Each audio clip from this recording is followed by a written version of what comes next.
Welcome back to the Addictive Wellness Channel. I'm Sage. And I'm Ana Blanca. This is the first episode in our new series that we're going to be doing here on the channel, going into things that we do in our relationship to make it very successful. We're going to let you talk the next. No, I was going to say, we have to say what the name of this series is. Yeah, it's going to be the Working Relationship Toolkit. Let's try once more. It's going to be the Working Relationship Toolkit. We're excited about it, as you can hear. Yes, we just named it like 2 minutes ago, so we're still getting used to it. But this is something that a lot of people have asked us to do. We've talked about it a bit in Instagram stories and other videos, and people have asked us to share these things. Now, what it is because we've been together nearly 7.5 years, and working together most of that time. Not just working together, but working together a lot of that time at one desk side by side because we lived in such a small place and we didn't have any other room. Yes, we are living and we have a home office and it's a very tiny space. And so, for a lot of people, working together with your partner is kind of a red flag of something you don't want to do because it puts a lot of stress and pressure on our relationship. But also hours you spend together, right? You have to be ready to spend a lot of hours together because we're not just, some people might have an hour together in the morning and then 3 or 4 hours together in the evening. And then they have the weekend. Right. But we are every day, all day. All day, 24 hours. So a relationship is the equivalent of like a 28-year relationship. Yeah, well, it's somewhere in that range. And so we, over time, we obviously have thrived under this pressure, interestingly enough, and it's been a huge boon to our relationship. I think if you've got something that's really strong, you can take the pressure. But also, in order to adapt to all the challenges, we, along the way, have communicated really openly and developed what we call systems that we implement whenever there would be something that could be a little problem that would keep repeating. We figure out a system to put around it. Some might call it a hack. Although when I hear the word hack, I think of somebody like going roughly at something with like a hatchet and just like swinging away at it roughly. Although I know it's meant to be slightly more precision. Yeah, and so these are systems that we created to avoid these problems. I think these are issues that come up not just because for us. If they have a problem, then we immediately sit down, talk about it, and try to figure out a way to avoid it next time. So if you have good communication and then from both ends you have a good idea and you put it together and then you implement it and then it works, right? Yeah, that's right. So we're going to start having videos where we tell you guys about some of these systems, and please let us know in the comments if you do something similar to this in your relationship, or if any of these are something you might try, or if there's a friction point in your relationship you'd be curious to get our thoughts on in terms of what kind of system could be implemented. That will be a real challenge because that would be so cool. We've gone through kind of so much of this stuff, on a personal level that comes up in our relationship, but it will be a good challenge for us to, if you throw something at us that we haven't already personally For example, somebody else has a working relationship, but they are not working in a similar way we do, but will be doing their place. Oh, I like that. Yeah. Okay, so our first rule, not a rule, but a system that we're going to talk about today is what we call Plan A, Plan B. And I think it works even more in our personal life than in our working life, but since it's so intertwined, it's present in both. Well, as you guys can imagine, yes, I'm a woman. And sometimes I have grievances. As you can imagine. Sure. You're wonderful. I love you too.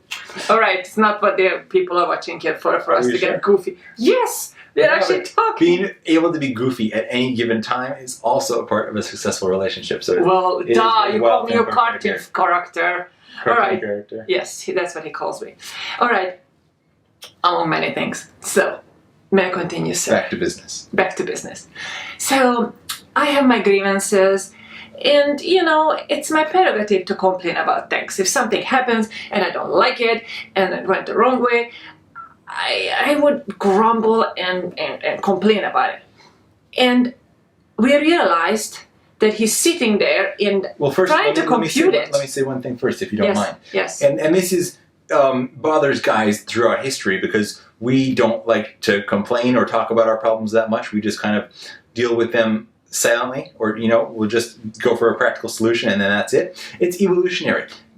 Women were doing more of the gathering and the food preparation in the safe place within the tribal area, where they had plenty of time to talk about all the stuff going on and boost their oxytocin in that way and come up with these long, stretched out creative solutions from conversation.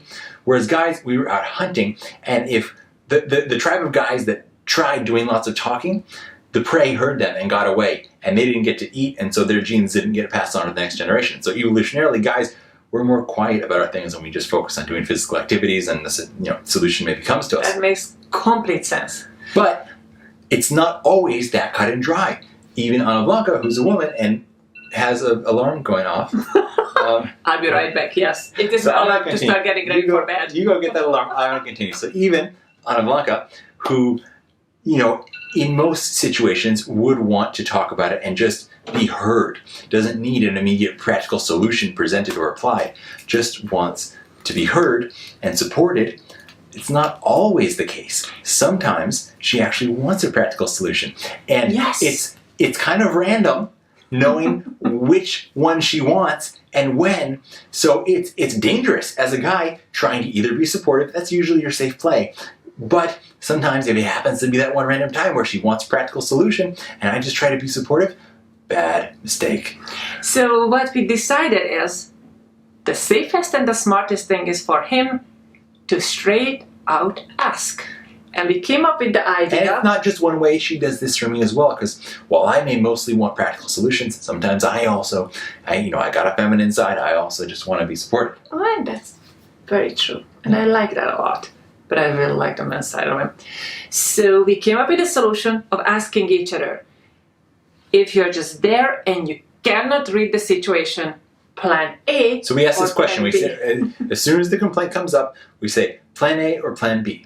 Plan A stands for action and advice. Meaning you want the traditional male answer where you want a specific action plan. On the other hand, plan B stands for just be there. Be there for me. Be understanding. Be a good listener. The most interesting thing is up until the minute he asks me, I don't even know what I want. Like, I'm just complaining and I don't even know what I would want from him. Up until the moment, then I have to take a second, like, do I just want him to listen to me and allow me to vent? Or do I want him to come up with a very good idea that we can fix this problem? It takes a couple of seconds. Yeah, but it's a very powerful moment of self-reflection. It's for her to go internally and figure out where she'd like this to go. And I love it. I love it because it actually helps me to figure out how can I move forward from this moment where I could be stuck. Because, I can ruminate over this issue and this problem, but if it comes to me and says plan A or plan B, it actually stops me spiraling anywhere somewhere stupid. And then we can figure it out. Yeah, so that is the first of our systems we're going to be sharing with you guys. This is plan A, plan B.